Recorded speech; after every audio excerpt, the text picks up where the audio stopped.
Olá, bem-vindos ao Vida Revista, ao caderno de Política e Economia.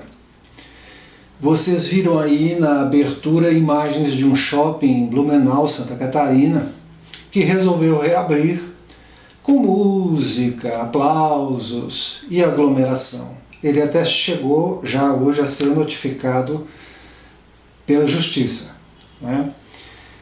E eu fico assim, observem a presença de idosos, né? Eu fico pensando assim, a pessoa está recebendo uma série de informações.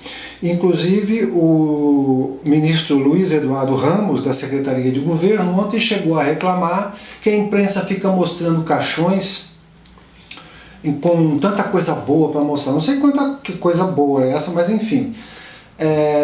O ministro se esquece de que a informação é importante para que as pessoas tomem decisões.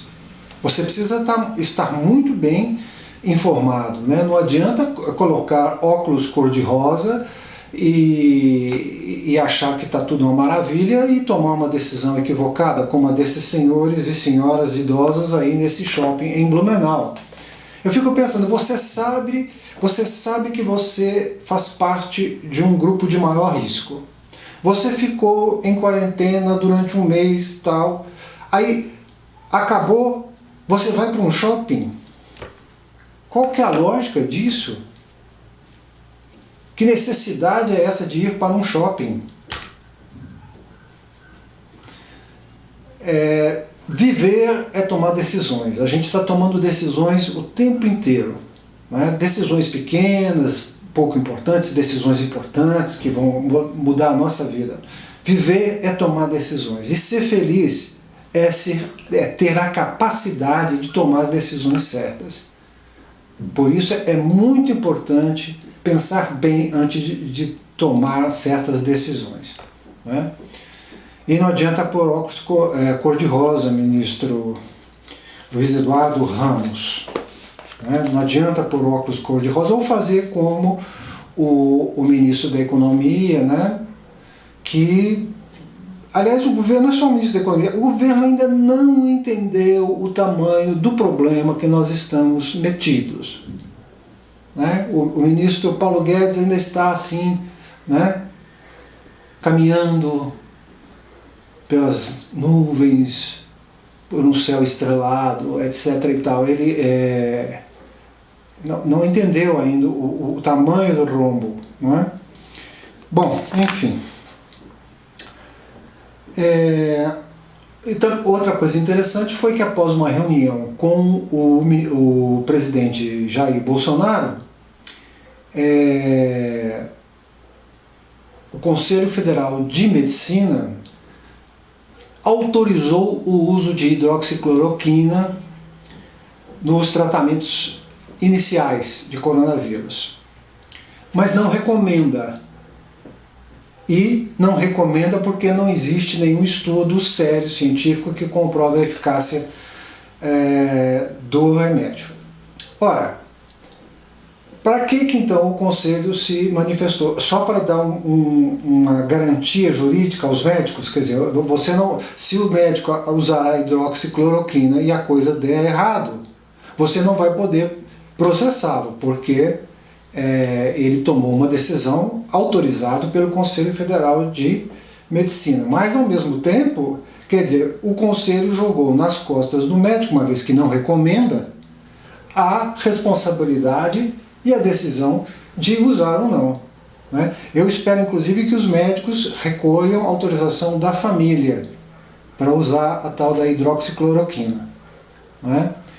E vamos ver como é que isso vai acabar, né? Eu acho que vai ter muita gente, quando essa confusão toda acabar, né, e a poeira baixar, vai ter muita gente que vai ter que dar explicações. Pode ter certeza. Nas áreas de medicina, na área política, na área militar. Vamos ver.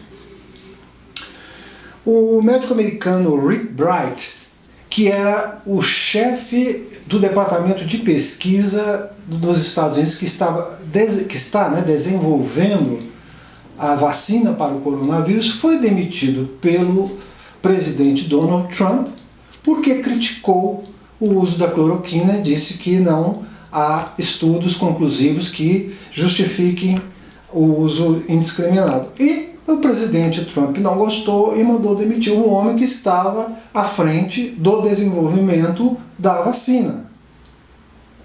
Como vocês podem ver, né, não é só aqui, é lá também que tem pessoas que não regulam muito bem da cabeça. Como esse tal. Bom, não sei se o Donald Trump não regula bem da cabeça, eu acho até que ele regula. O que ele é realmente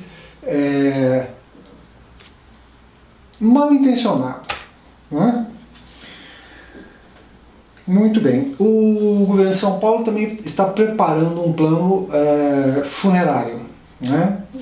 Para vocês verem que a coisa não é brinquedo, não é brincadeira. Né? Então vai ser preparado containers, parece que com capacidade de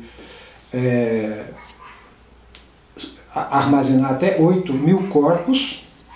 Aumentou-se o número de coveiros, o número de preparação de covas. Então o negócio realmente está se esperando o pior, né? Quando chegarmos ao pico da pandemia aqui no Brasil. Lamentável, né? Tomara que não precisasse chegar a isso, mas, como diz, né, a realidade se impõe. E vamos aos dados hoje. Os números não foram nada bons, né? Bateu-se um recorde grande, né? Como vocês vão ver.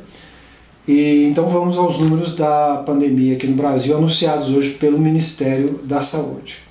O Ministério da Saúde anunciou hoje em seu site oficial que subiu para 3.313 o número de pessoas mortas confirmadas com o novo coronavírus no Brasil. 407 óbitos em 24 horas, o maior número registrado no período.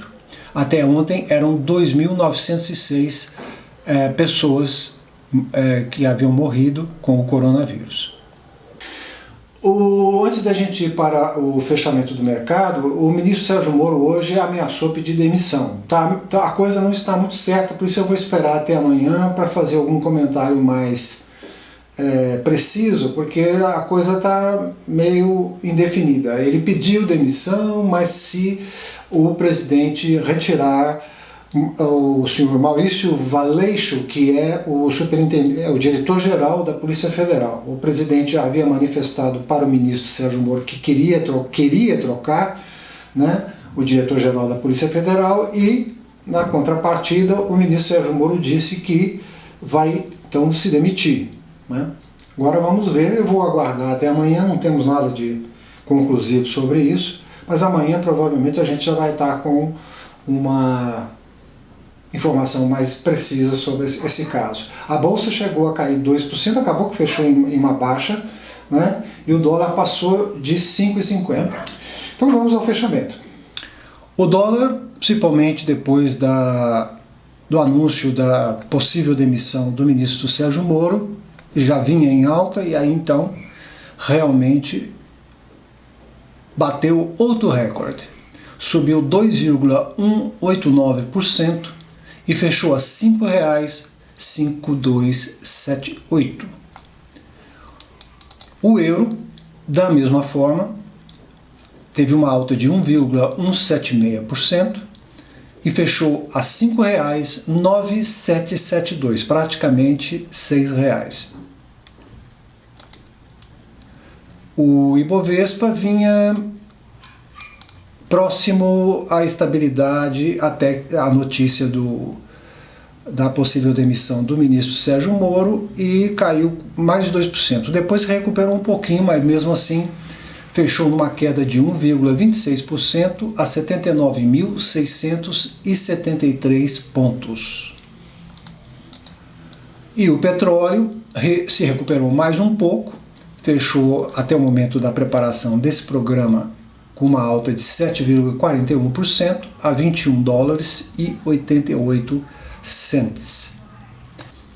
No mercado internacional, o Dow Jones fechou com uma leve alta de 0,17%, o SP 500 uma levíssima baixa de 0,05%, Nasdaq praticamente estável, menos 0,01%, DAX da Alemanha alta de 0,95%, FTSE de Londres alta de 0,97% e o CAC de Paris alta de 0,89%. É isso aí, obrigado por assistir, fique em casa e até amanhã.